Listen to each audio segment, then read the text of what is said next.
Assalamualaikum warahmatullahi wabarakatuh. Bismillahirrahmanirrahim. Kita lanjutkan kajian kita dalam relasi sosial di dalam Islam menurut pandangan kaum cendekiawan. Syekh Abdurrahman, Dr. Syekh Abdurrahman adalah Ketua Mahkamah Agung Pakistan tahun 1960-an, menulis sebuah buku berjudul Punishment of Apology in Islam.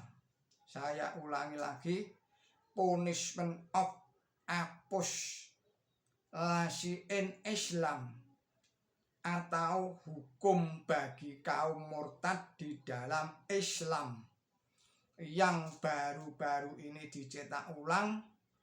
Karya setebal 148 ini berisi bahasan komprehensif mengenai persoalan kemurtadan seperti yang tertera di dalam Quran suci dan hadis Nabi, melalui terjemah dan tafsir klasik maupun modern atas keduanya, serta tulisan-tulisan lain tentang Islam yang lama maupun yang baru, dan karya dari para ahli fikih yang paling awal. Dan berikut ini kami kutipkan beberapa pernyataan dan kesimpulan beliau di dalam video ini. Dalam hal-hal yang menyangkut pilihan murni setiap orang, Quran memberikan mereka kebebasan penuh. Cara-cara paksa atau kekerasan di dalam hal keyakinan tidak masuk dalam kerangka sistem sosial yang dicita-citakan oleh Quran suci. Petunjuk yang jelas mengenai toleransi di dalam spirit humanisme yang sejati diberikan kepada umat Islam dalam perkara ini di beberapa ayat yang berbicara tentang pluralitas. Petunjuk tentang kehidupan yang baik disediakan oleh Quran suci.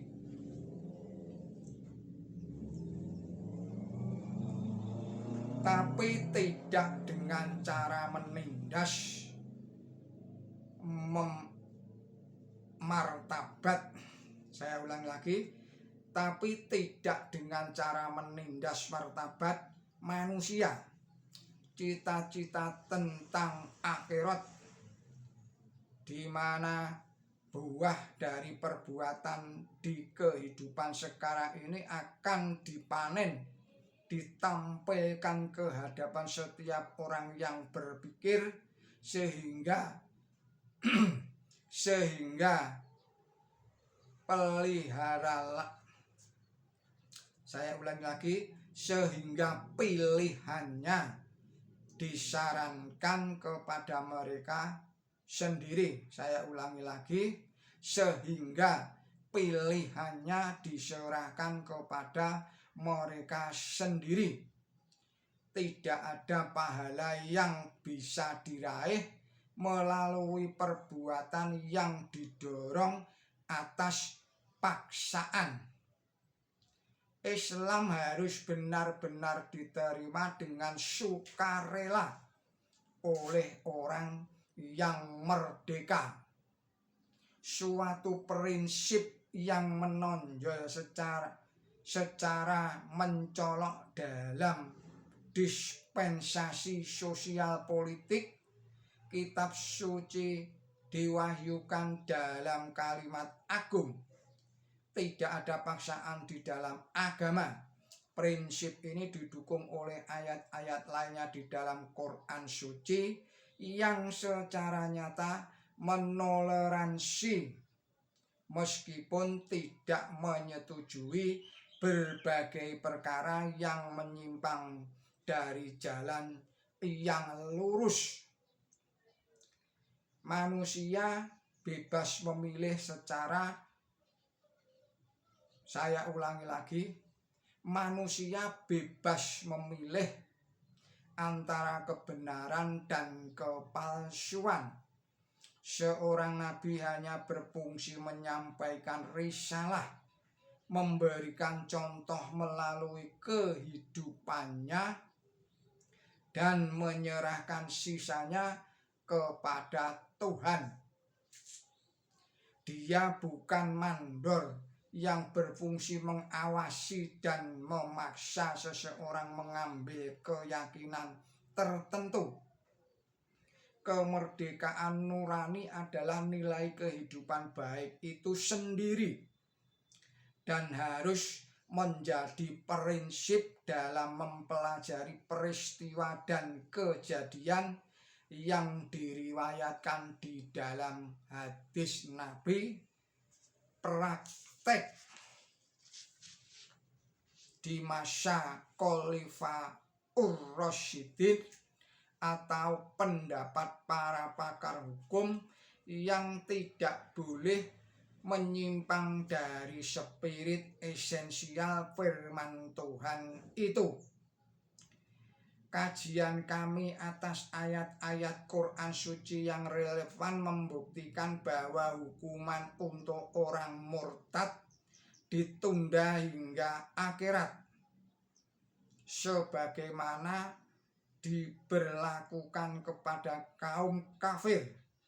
Tidak disebutkan sama sekali di dalam Quran suci adanya hukuman duniawi untuk para pembelot iman itu.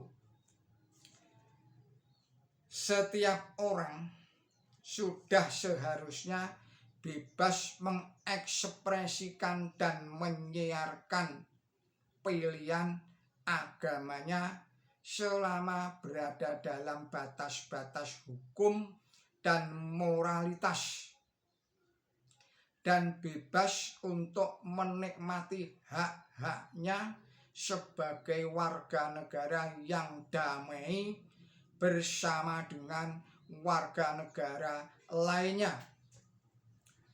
Demikian kajian dari Dr. Yahid Aziz. Billahi taufiq wal hidayah. Wassalamualaikum warahmatullahi wabarakatuh.